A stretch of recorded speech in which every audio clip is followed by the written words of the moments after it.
బాబుల విషయం మాటకొస్తే ఇప్పుడు పాకిస్తానే ఎదురొడ్డి మేము యుద్ధానికి సిద్ధమని గట్టిగా కౌంటర్ ఇవ్వగలుగుతుంది. దట్టు మన భారతదేశం దగ్గర మన దగ్గర బలగాలు స్ట్రాంగ్ గా ఉన్నా, ఆయుధాలు స్ట్రాంగ్ గా ఉన్నప్పటికీ మాట మాత్రం అటునుంచే స్ట్రాంగ్ వస్తున్న పరిస్థితి. సరే, మీరు ఇందాకన్న మాటలతో నేను ఏకీభవిస్తా సార్.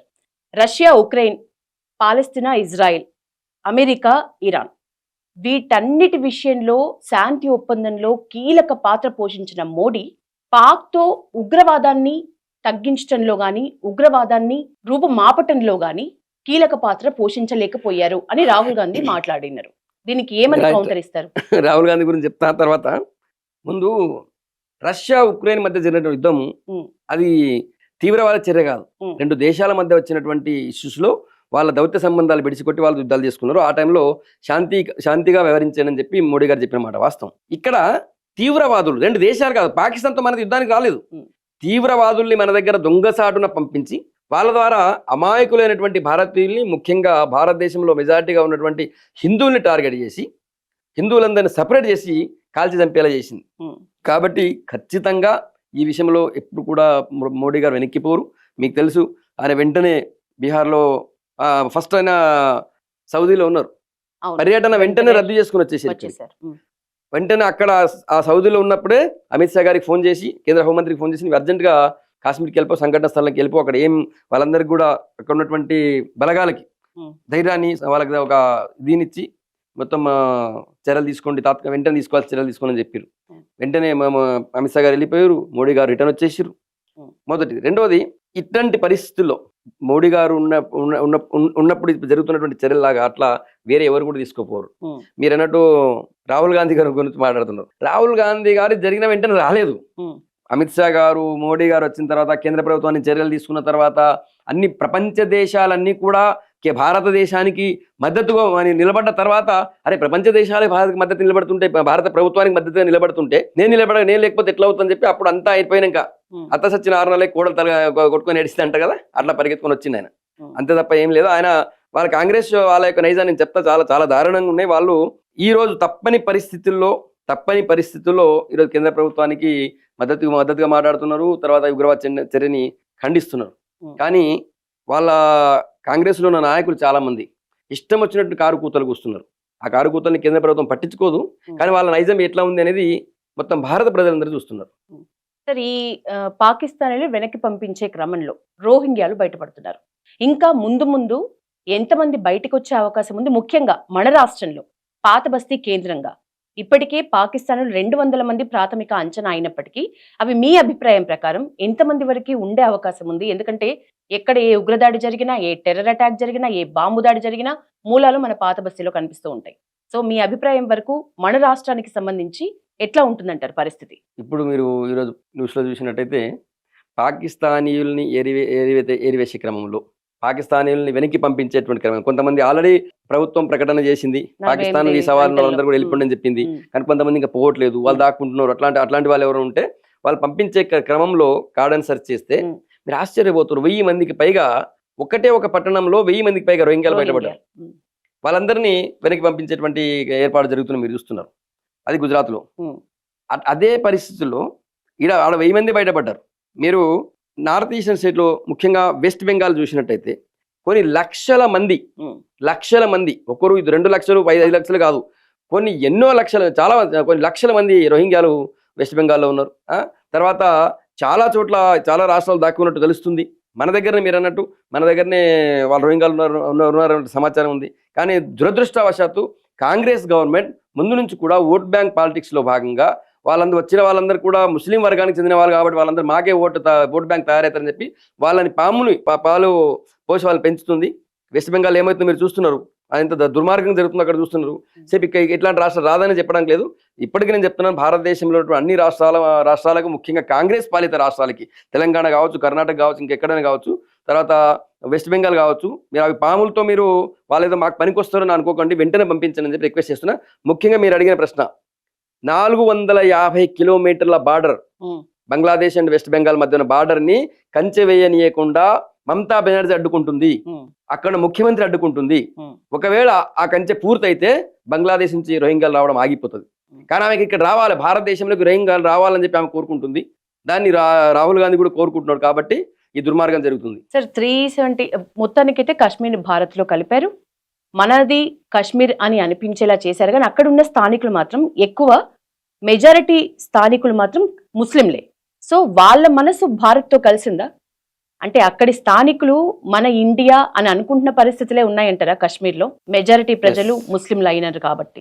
యశోద, మీరు చూస్తున్నారు గత 3 రోజుల నుంచి కాశ్మీర్లో, శ్రీనగర్లో, లాల్ చౌక్లో ఏ రోజన్నా భారత జెండా ఎగిరేసే వాళ్ళు గతంలో. కానీ 3 రోజుల నుంచి ప్రతిరోజు అక్కడ పాకిస్తాన్ ముర్దాబాద్ అని నినాదాలు వస్తున్నాయి, హిందుస్థాన్ జిందాబాద్ అని నినాదాలు వస్తున్నాయి, మేము టెర్రరిజం మాకొద్దు అని నినాదాలు చేస్తున్నారు. క్యాండిల్ ర్యాలీ చేసిరు, అక్కడ చనిపోయిన వాళ్ళకి సంఘీభావంగా క్యాండిల్ ర్యాలీ చేసిరు. మొదటి కాశ్మీర్ చరిత్రలో మొదటిసారి క్యాండిల్ ర్యాలీ చేసిరు. అక్కడ ఉన్నటువంటి వాళ్ళందరూ కూడా మాకు పాకిస్తాన్ టెర్రరిజం వద్దు, మాకు మోడీ గారు వచ్చిన తర్వాత మాకు ఉపాధి పెరిగింది అనేటువంటి విషయం చెప్తున్నారు. మీరు ఆశ్చర్యపోతారు, మొత్తం ఈ 10 సంవత్సరాల్లో లక్షల కోట్లు, దాదాపు 5.5-6 లక్షల కోట్ల రూపాయలని కేంద్ర ప్రభుత్వం కాశ్మీర్ మీద ఖర్చు పెట్టింది. అంతేకాకుండా నేను ఎంతమంది వచ్చిరని చెప్తాను. గతంలో కాశ్మీర్ పోవాలంటే భయపడేటువంటి పరిస్థితి ఉంటుండే. ఈరోజు పహల్గామ్లో ఎక్కడైతే ఈ దాడి జరిగిందో, అంతకుముందు సినిమా షూటింగ్లకు నిలవది. బాలీవుడ్ సినిమాలు, మన హిందీ సినిమాలు అన్ని కూడా కనీసం ఒక్క పాటన అక్కడ షూట్ చేసేటువంటి వాళ్ళు. మినీ స్విట్జర్లాండ్ అంటారు, మీకు తెలుసు ఆ విషయం. అట్లాంటిది ఎప్పుడైతే ఐటీస్లో ఈ ఉగ్రవాద చర్యలు పెరిగినాయో వెంటనే ఎవరు పోవడం మానేసినారు. అక్కడికి పర్యాటకులు పోతే కూడా భయంతో అక్కడ పోయేటువంటి పరిస్థితి ఉంటుండే.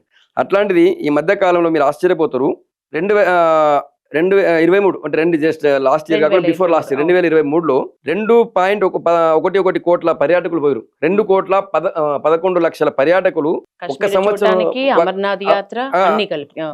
కాశ్మీర్లోనే కదా, కాశ్మీర్ చూడడానికి పోయారు. పహల్గామ్లో ఇదొక్క సంవత్సరం దాదాపు 30 లక్షల మంది పహల్గామ్ ఏరియాని, అనంతనాగ్ డిస్ట్రిక్ట్ ని, ఆ ఏరియాలో అంతా పర్యటించారు. ఇంతమంది పర్యాటకులు వస్తున్నారు అంటే అక్కడ వాతావరణాన్ని మోడీ గారికి సెట్ చేసినట్టే కదా. పర్యాటకులకు కూడా భద్రత ఉందన్న భావంతో పోయినారు కదా. సో ఆ భద్రతని దెబ్బతీయాలా, ఆత్మస్థైర్యాన్ని దెబ్బతీయాలా అన్న ఉద్దేశంతో పాకిస్తాన్ ఈ దుశ్చర్య పాల్పడింది. ఖచ్చితంగా మీరు ఆశ్చర్యపోతారు, దీనికి తగిన మూల్యం దాని చేసిన వాళ్ళు, దాని వెనుకున్న వాళ్ళ మీద ఖచ్చితంగా భారతదేశం చర్య తీసుకుంటూ వదలదు. వాళ్ళందరూ కూడా తగిన మూల్యం చెల్లించాల్సింది. సంగప్ప గారు, ఇప్పుడు మొత్తం మీడియా ఎక్కడ చూసినా మన ఇంటెలిజెన్స్ వైఫల్యం, నిఘా వైఫల్యం గురించి మాట్లాడుతున్నారు. అందులో భాగంగా ఒక క్వశ్చన్ మెయిన్గా రిటైర్డ్ ఆర్మీ జనరల్, మాజీ జనరల్ బక్షి తన మాటల్ని కోట్ ఎక్కువ చేస్తున్నారు. ఏమని అంటే, కోవిడ్ తర్వాత 1,80,000 వరకు సైనికుల రిక్రూట్మెంట్, మన మిలిటరీ రిక్రూట్మెంట్ జరగలేదు. సో ఈ జరగకపోవటం వల్ల, సైనికుల కొరత వల్ల మనకి ఈ పరిస్థితి వచ్చింది. అది మోడీని టార్గెట్ చేసి అన్నారు. కేవలం నిధులు దాచుకోవటానికి, డబ్బులు దాచుకోవటానికి. ఆ డబ్బుల విషయం పక్కన పెడితే, నిజంగా రక్షించేవాడు సైనికుడైనప్పుడు దేశాన్ని వాడే లేకపోతే రక్షణ ఎక్కడిది? అంతమంది మీరు 2 విషయాలు అడిగినారు. ఒకటి ఇంటెలిజెన్స్ ఫెయిల్యూర్, ఒకటి రెండోది రక్షణ రంగంలో ముఖ్యంగా రిక్రూట్మెంట్స్ తక్కువ ఉన్నాయని 2 విషయాలు చెప్పారు. ఫస్ట్ ఇంటెలిజెన్స్ ఫెయిల్యూర్ గురించి చెప్పాను. ప్రధానమంత్రిగా ఉన్నటువంటి ఇందిరాగాంధీ గారి హత్య ఎక్కడ జరిగింది తెలుసు కదా మీకు? ఆమె ఇంట్లో జరిగింది, ఆమె క్యాంప్ ఆఫీస్ లో జరిగింది. ఆ ఇంట్లోనే ఒక ప్లేస్ నుంచి ఇంకో ప్లేస్ పోతుంటే అక్కడ గన్మెన్, సెక్యూరిటీగా ఉన్నటువంటి 2 గన్మెన్లు ఆమెని కాల్చి చంపారు. ఆ రోజు ఇంటెలిజెన్స్ లేదా? ఇందిరాగాంధీ ఇంట్లో జరిగింది, ఆమె బయట ఎక్కడో కాదు, ఆమె ఇంట్లోనే జరిగింది. అంటే ఇంట్లో ఇంటెలిజెన్స్ ఉండదా? కావాలని ఏదో మాట్లాడితే, ఇప్పుడు వాడు దొంగ దెబ్బ తీసేటోని గురించి ఏం తెలుస్తుంది? దొంగ దెబ్బ తీసేటోడిని వాడి కడుపులో ఏముంది, ఎట్లా వస్తుంది తెలియదు. చాలా మీరు చూస్తున్నారు, కోట్లాది మంది పర్యాటకులు వస్తున్నారు.